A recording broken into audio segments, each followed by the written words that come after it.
Hi, today we're going to start our city landscape in one-point perspective drawing technique. We've been practicing drawing some rectangular prisms that use the one-point perspective drawing technique, and today we're going to apply that to a city landscape. As we've started off all of our drawings, we're going to begin with a piece of graph paper. I'm not actually drawing on the graph paper. I taped it to the back of my drawing paper with a couple pieces of tape.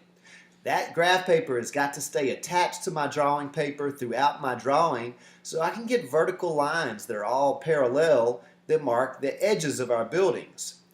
Like we've started all of our perspective drawings, we're going to begin by adding in a horizon line and a vanishing point. Our primary tools are going to be a ruler, a pencil, and of course an eraser. So let me find one line on my graph paper a little more than halfway up to trace my horizon line. I'm going to line my ruler up until I can see that line on the graph paper right underneath, and then lightly, very lightly, draw my horizon line. My horizon line is not going to be seen in my finished drawing. It's going to be covered up by buildings, but parts of the buildings are going to align with that horizon line. Right about in the middle of my paper, I'm going to add in my vanishing point. It's going to be one small dot that most of my lines connect to. That vanishing point anchors your drawing. So now that I've done that, I'm going to come down to the bottom, mark where that vanishing point is at the bottom, and then to create my street, I'm going to use my graph paper grid to count off squares to get my street evenly spaced on that vanishing point right there. So let's go 1, 2, 3, 4, 5, 6, 7, 8, 9, 10 squares over to each side. 1, 2, 3, 4, 5, 6, 7, 8, 9, 10. And when I get there, I just make a small mark. You might choose more than 10 squares or a little less, but I'm using the picture on the left-hand side of the screen as an example. Then I'm going to line up my ruler first with the vanishing point. If it helps, you can hold your pencil down on that vanishing point to give yourself a pivot point. And then I'm going to draw a line from the vanishing point down through that one square. Now I want to add a sidewalk on this too, so I can just count over, about 3 squares and then draw another line, and that's going to represent my sidewalk. Right now, all of my lines are going to be very light sketching lines, and later I can darken them up. Let me switch to the other side of the paper. Again, I can anchor my pencil on the vanishing point to let me pivot my ruler, line it up with the dot at the bottom that marks the other end of my road, do my line. I can count over 1, 2, 3 squares on my graph paper and add in my sidewalk.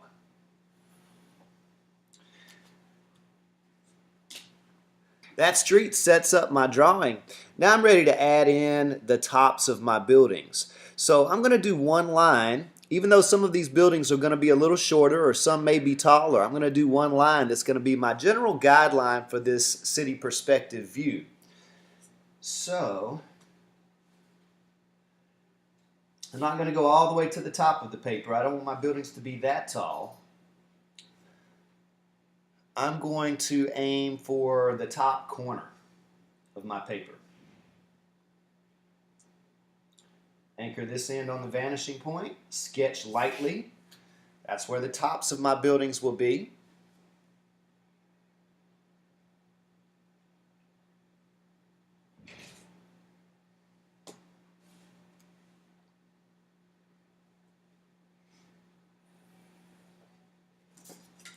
And that's where the tops of my buildings will be on the other side of the street.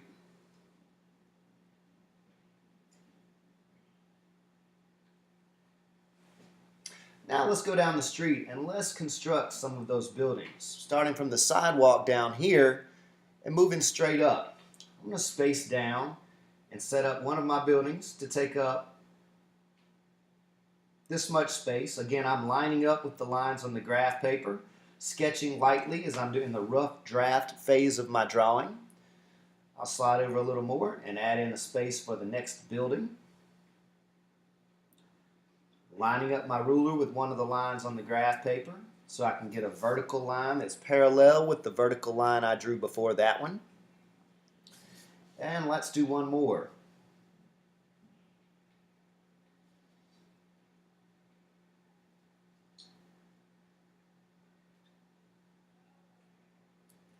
Line up with the lines on the graph paper and add in that vertical line. That creates a space for 1, 2, 3, 4 buildings. I may also add in some alleyways in between. And then on the other side, I'll have 3 buildings.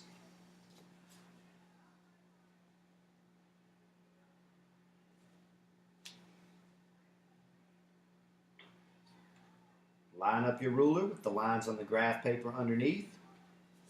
Sketch light vertical lines. And that next building is very long. It's going to come all the way down to here, and we'll get to see the side of it.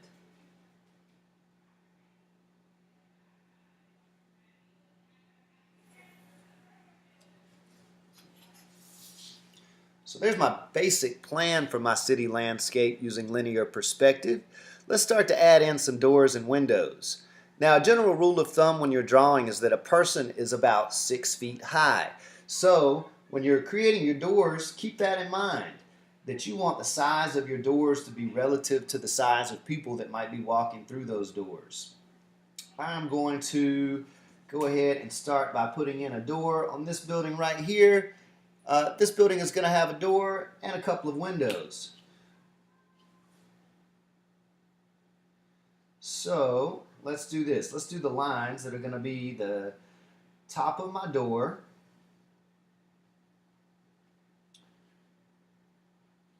and the bottom of my windows.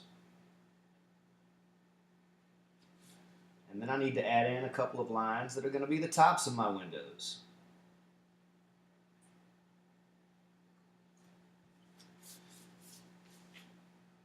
Then, using the lines on the graph paper to get vertical lines, I want to do the side of my door, the side of my windows. Slide my ruler over, do the other side of my door, the other side of my windows, and finish out my last window. You can see how I'm relying on the lines that are on the graph paper to get lines that are very vertical and make this drawing make sense. Now, I like the height of that door. I need to add a door to this building, and I need to add a door to this building down here. So I'm going to try to continue that height. So I'm lining up with my vanishing point with the line on the top of that door right there, and then I'm going to add in my double door right here.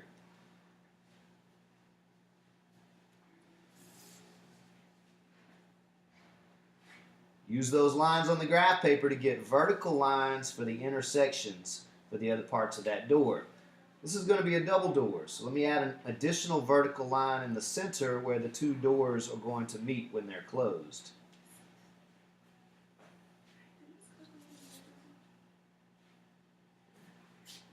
So there's my double door. Again, I'm going to continue the line along the top of that door and the top of that door to create one more door on this last building down here.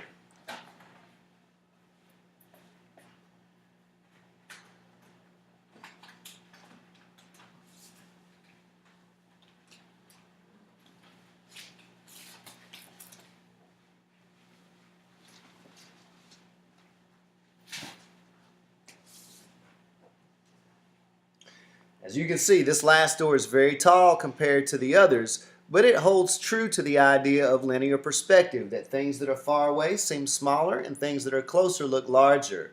Let's add a window over this door right here. Again, I can use the lines on that graph paper to help me with my vertical lines. It's going to be a very tall, narrow window. I'll start with my vanishing point to find the line that's going to make the bottom of that window. Pivot or rotate using the vanishing point to anchor my drawing and do the line that makes the top of that window. If you'd like to make your building look like the one that's in the picture with some rows of siding on it, you would do that like this. You would line up your graph paper with your vanishing point. So let that be your pivot point. And then we're going to add in some lines and try to space them out evenly using the bricks or the blocks on the graph paper to help us with the spacing. Rotate up, try to keep it evenly spaced.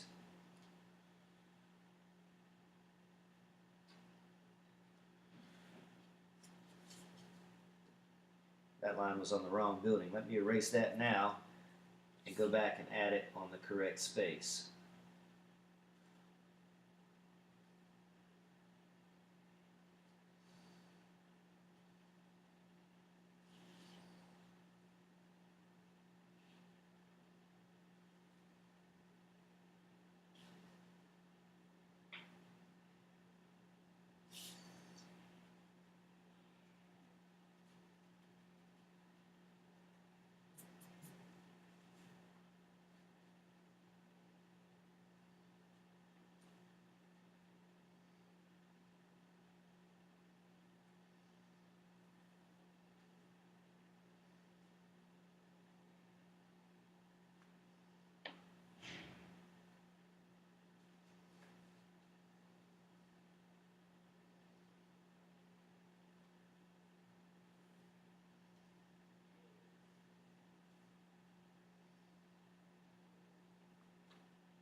Notice how I always spread out my fingers on my ruler to keep it from moving around when I'm drawing. The last thing we're going to do is add a small space for the roof on that building.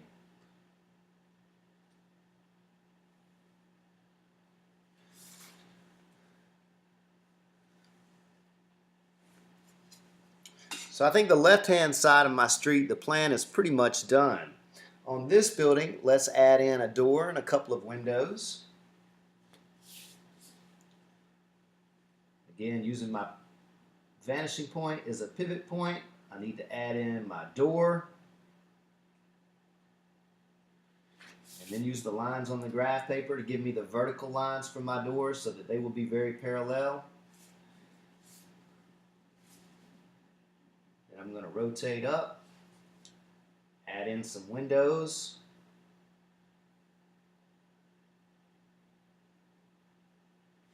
Continue to rotate it up to add in the tops of the windows. And do vertical lines for the sides of those windows using the lines on the graph paper.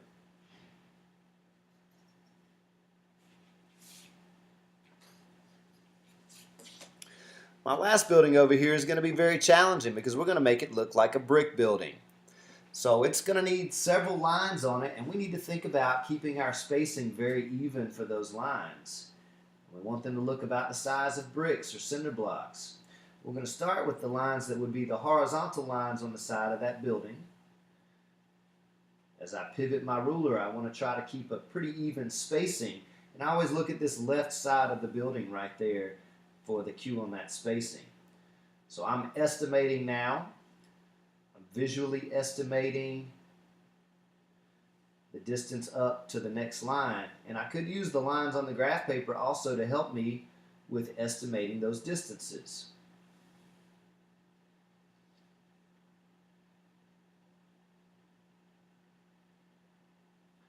As I pivot my ruler, I've got to make sure this left end stays lined up with the vanishing point. That's the anchor to my drawing. That 1 point perspective is what makes everything else on the drawing make sense.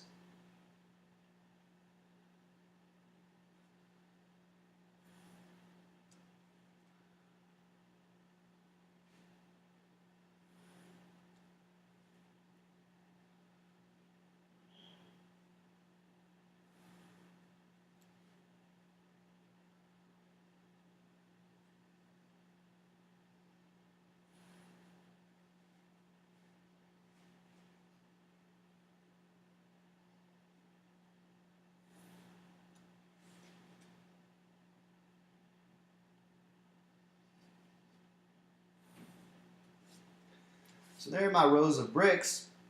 Now the lines on bricks alternate. So when I do the vertical lines now, I need to put a line on every other one of these. So I'm going to use the lines on the graph paper. I'm going to slide over and I'm going to do a vertical line. I'm going to do the first one without a ruler so you can see exactly what I'm doing.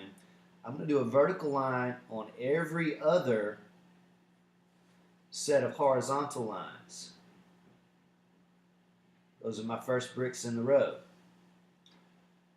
Then I would need to skip over and do vertical lines on every other line for the next series. And that's where my pattern starts. Then I go back to the first set of lines and continue sketching in the bricks.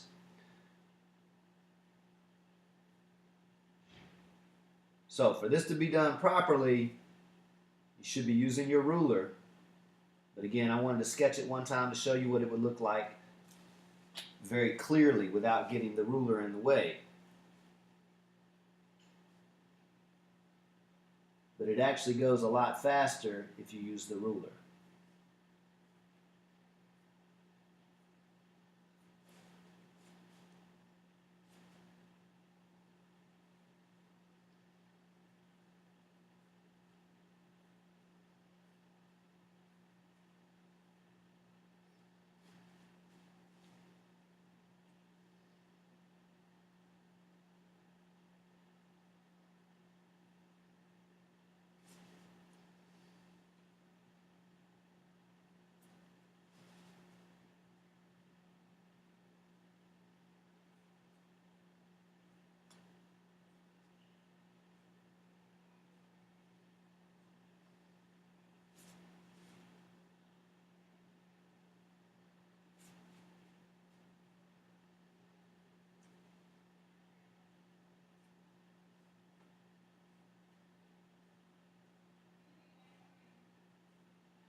At this point, instead of skipping every other line, I'm going to start skipping and doing 3 blocks on the graph paper, because in theory these bricks should get longer and longer as they come closer to us, and that's one of the challenges of learning perspective drawing.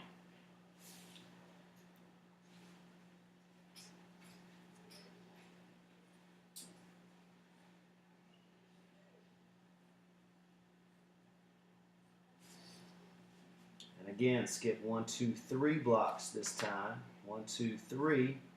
Let's go ahead to 4.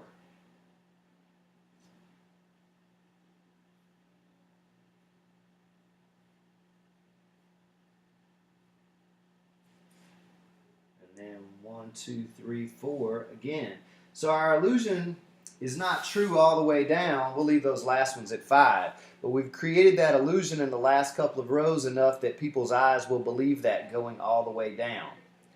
We'll come back later and add in some details, some more windows, and some more doors to these buildings, but I think that's a great start for our plan.